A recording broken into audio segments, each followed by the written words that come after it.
Audio Jungle.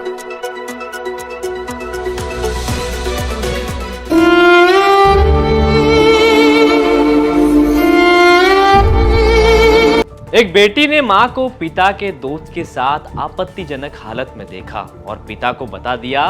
गुस्साए पति ने पत्नी को खूब समझाया, लेकिन पत्नी नहीं मानी। उल्टा पति और उसके परिवार पर दहेज प्रताड़ना का केस लगाने की धमकी देने लगी।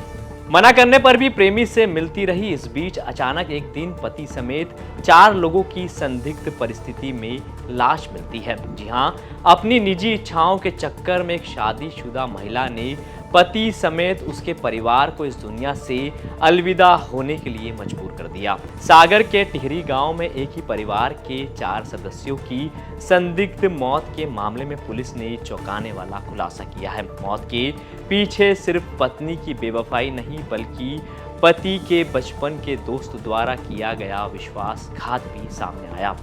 मृतक मनोहर की पत्नी द्रौपदी का गांव के ही सुरेंद्र नामक व्यक्ति से प्रेम प्रसंग चल रहा था, जो कोई और नहीं बल्कि मनोहर का बचपन का दोस्त था। एक दिन बेटी शिवानी ने अपनी मां को सुरेंद्र के साथ आपत्तिजनक स्थिति में देख लिया और ये बात पिता को बता दी। इसके बाद मनोहर ने पत्नी को समझाने की हर मुमकिन कोशिश की, लेकिन द्रौपदी न केवल अपनी गलती मानने के लिए तैयार हुई, बल्कि पति और ससुराल वालों पर भी दहेज प्रताड़ना का झूठा मुकदमा दर्ज कराने की धमकी देने लगी।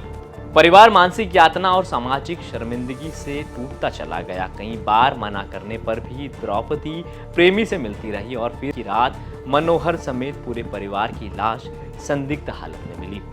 द्रौपदी और उसके प्रेमी सुरेंद्र दोनों को गिरफ्तार कर लिया गया, लेकिन सवाल उठता है कि क्या अब रिश्ते सिर्फ कानूनी कागजों तक सीमित रह गए हैं या फिर वाकई भावनाओं की कोई कीमत नहीं बची। ये कहानी उस दर्द की है जिसे एक पति और उसका परिवार बदनामी के डर से चुपचाप सहता रहा और फिर एक दिन संदिग्ध मौत ने सब कुछ खत्म कर दिया। ये घटना सिर्फ एक गांव की ही नहीं, पूरे समाज के लिए आईना है, जिसमें बेवफाई, लालच और स्वार्थ ने इंसानियत की मौत लिख दी। पत्नी का उसी गांव के टिहर गांव के सुरेंद्र मोदी से प्रेम प्रसंग था।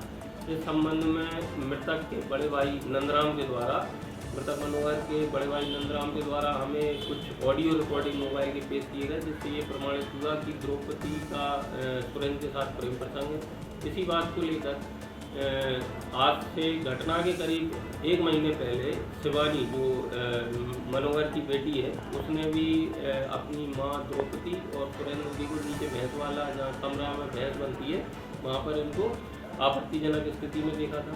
उसके फिर 15 दिन बाद शिवानी ने दोबारा इनको आपत्तिजनक स्थिति में देखा, तो उसने परिवार में अपनी दादी, छोटे भाई और पिता को भी ये बात बताई। तो पूरे परिवार ने द्रौपदी को समझाने का प्रयास किया। जिस दिन उसको समझाया था, घटना के 3-4 दिन पहले उसको समझाया था, और परंतु वो नहीं मानी और उसने बताया कि यदि तुम लोग मुझे सुरेंद्र मोदी से अलग करोगे तो फिर मैं तुम्हारे ऊपर दहेज प्रताड़ना का झूठा केस लगा दूँगी और समाज में भी बदनामी होगी, परंतु वो सुरेंद्र से अलग नहीं रह सकती। यही बात सुरेंद्र के द्वारा भी मृतक मनोहर को बताई गई कि यदि तुम इसको मुझसे अलग करते हो द्रौपदी को, हम अलग नहीं रह सकते, तो फिर हम समाज में तुम्हारी बदनामी कर देंगे। इसी दबाव के कारण इन 4 लोगों ने मनोहर के दोनों बच्चे शिवानी अनिकेत और उसकी माँ फूलरानी ने समाज में बदनामी ना हो, केस ना बने, इस डर के कारण वो दबाव में आ गए और इतना प्रताड़ित हो गए। ऐसी ही और खबरों से हमेशा अपडेट रहने के लिए चैनल को सब्सक्राइब कर लीजिए और वीडियो पसंद आया हो तो लाइक और शेयर करना ना भूलें।